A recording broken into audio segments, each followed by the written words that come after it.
Good morning friends, welcome to SBI securities morning podcast. तो लगातार 6 trading session में गिरावट देखने के बाद कल के ट्रेडिंग सेशन में एक पुल बैक देखा गया था मार्केट्स में। जानते हैं कि आगे जाके निफ्टी के लिए कौन से इंपॉर्टेंट लेवल्स रहेंगे, एज वेल कौन से सेक्टर्स रिलेटिवली आउट परफॉर्म कर सकते हैं मार्केट में आज के ट्रेडिंग सेशन में। First up coming to the update in the global markets. तो अगर हम देखें कल के ट्रेडिंग सेशन में यूएस मार्केट्स में एक पॉजिटिव रिबाउंड देखा गया था। All the 3 major indices closed in the positive. Nasdaq closed 1.55% higher, S&P 500 closed 0.97, while the Dow finished 0.3% higher. अगर हम ब्रेंट क्रूड ऑयल के बारे में डिस्कस करें तो ब्रेंट क्रूड में कल के ट्रेडिंग सेशन में एक शार्प कट देखा गया था, ऑलमोस्ट ऑफ 4.47%। इसके साथ ही index Brent crude that is has slipped below its 100 and 200 EMA level. आगे जाके ब्रेंट क्रूड के लिए क्रूशल जोन जो रहेगा वो $76 रहेगा। If the index slips below $76 a barrel, further correction देखा जा सकता है ब्रेंट क्रूड के प्राइसेस में। डॉलर इंडेक्स लगातार 2 ट्रेडिंग सेशन से एक रेंज बाउंड मूव में। आगे जाके इंडेक्स के लिए जो क्रूशल रेजिस्टेंस लेवल रहेगा दैट इज 102.75, जो इंडेक्स का 100-डे EMA लेवल है। निफ्टी का जो बाउंस देखा गया था कल के ट्रेडिंग सेशन में, it resulted in the index closing about the levels of 25,000।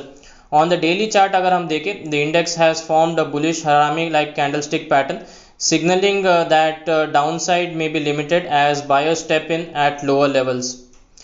BJP का जो विक्ट्री था हरियाणा के स्टेट में, that also had a positive impact on the markets. Talking about levels, index के लिए जो मेन इमीडिएट हर्डल रहेगा that will be 25,150. Any sustainable move about 25,150 will lead to an extension on the upside towards 25,270 levels. नीचे के levels पे जो support main support रहेगा that will be seen closure towards 24,760 24,740 levels. अगर हम option chain के बारे में डिस्कस करें तो ऑप्शन चेन जो कल का एक्सपायरी है उसमें हम एट द करंट जंक्चर 25,200 और 25,500 के स्ट्राइक में हेवी कॉल राइटिंग देखा जा रहा है, वाइल पुट साइड पे मेनली 25,000 और 24,800 के स्ट्राइक में देखा जा रहा है। अगर हम पीसीआर के बारे में डिस्कस करें तो करंटली वीकली पीसीआर 0.55 पे है and the monthly PCR October series का which currently stands at 1.04। Benchmark index bank Nifty में भी कल एक बुलिश हरामी कैंडलस्टिक पैटर्न देखा गया था which indicates limited downside for the index. आगे जाके इमीडिएट हर्डल जो बैंक निफ्टी के लिए रहेगा that is 51,400 51,500 levels. Any sustainable move above 51,500 would lead to an upside towards 52,000 followed by 52,400. नीचे के लेवल्स पे मेन सपोर्ट जोन जो रहेगा इंडेक्स के लिए दैट विल बी 50,600 50,500। अगर हम ऑप्शन चेन के बारे में डिस्कस करें जो आज का एक्सपायरी है बैंक निफ्टी का वीकली एक्सपायरी, करंट जंक्चर पे 51,500 और 52,000 स्ट्राइक में कॉल राइटिंग देखा जा रहा है, while on the put side it is mainly seen in 51,000 and 50,500 strike.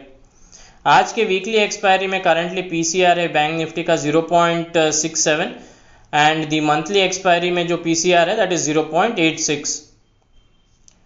Coming to the advance decline ratio was tilted in favour of the advancing counters in trade yesterday. Key sectors that are likely to be in focus today, auto sector में एक smart rebound देखा गया था from its upward sloping trend line. We expect that in the short term the index could continue the trend on the upside. Nifty ITB is also showing signs of positive momentum. We believe that above 42,700 there could be positive traction in the IT sector. Apart from this, Nifty Pharma, Nifty Healthcare, these are the sectors which are relatively outperforming at the current juncture. अगर हम FIDI के data के बारे में बात करें तो कल के ट्रेडिंग सेशन में FIIs ने कैश सेगमेंट में सेल किया to the tune of 5,729 crores, while DIs purchased to the tune of 7,000 crores. That's a wrap of today's edition of the podcast. Thank you for regularly tuning in. Do tune in tomorrow for more market updates and insights. Thank you. Investment in securities market are subject to market risks. Read all the related documents carefully before investing.